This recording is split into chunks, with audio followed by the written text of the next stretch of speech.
বর্তমান সরকার দুর্নীতির বিরুদ্ধে স্পষ্ট অবস্থান গ্রহণ করেছে। না জানি কি আছে ব্যাংক অ্যাকাউন্টে। ডক্টর মোহাম্মদ ইউনূস থেকে শুরু করে আসিফ নজরুল, আসিফ মাহমুদ বা সৈয়দা রেজওয়ানা হাসান, সাবেক সরকারের প্রায় সব হেভিওয়েট উপদেষ্টার বিরুদ্ধেই এখন হাজার হাজার কোটি টাকা পাচার ও দুর্নীতির অবিশ্বাস্য সব অভিযোগ। মাত্র 18 মাসের অন্তর্বর্তীকালীন শাসন শেষে ক্ষমতা ছাড়ার পরপরই যেন দুর্নীতির ভয়াবহ চিত্র সামনে চলে এসেছে। নোভা এলইডি টিভি, ঝকঝকে ছবি, নিখুঁত শব্দ, 5 বছরের ওয়ারেন্টি। নোভা মানি সঠিক মান, নিশ্চিত সেবা। অভিযোগের মাত্রা রীতিমতো চমকে দেওয়ার মতো।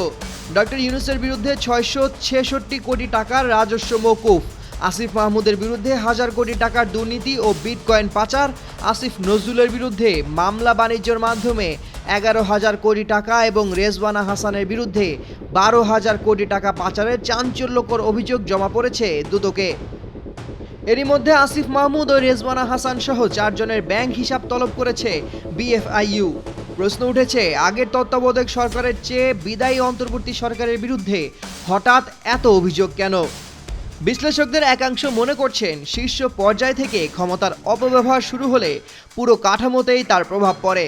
তবে অন্যদিকে একটি পক্ষের দাবি, এগুলো বিগত সরকারের সুবিধাভোগী গোষ্ঠীগুলোর সাজানো মিডিয়া ট্রায়াল বা রাজনৈতিক ফন্দি। অভিযোগের কড়া জবাব দিয়েছেন সাবেক উপদেষ্টারাও। আমেরিকায় বাড়ি কেনার দাবিকে গাঁজাখুরি আখ্যা দিয়ে আসিফ নজরুল খোলা চ্যালেঞ্জ ছুড়েছেন। অন্যদিকে বিএফআইইউর তলবের পর সংবাদ সম্মেলন করে নিজের ও পরিবারের ব্যাংক হিসাব জনসম্মুখে প্রকাশ করেছেন আসিফ মাহমুদ। হাজার কোটি টাকার অভিযোগের বিপরীতে তিনি দেখিয়েছেন তার স্যালারি অ্যাকাউন্টে বর্তমানে স্থিতি আছে মাত্র 9,78,000 টাকা, আর স্ত্রীর অ্যাকাউন্টে মাত্র 613 টাকা।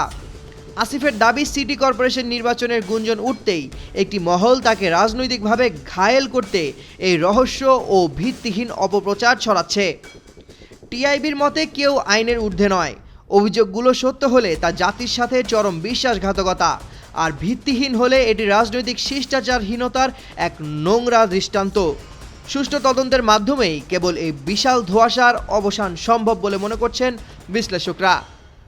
Desk report, 21 television.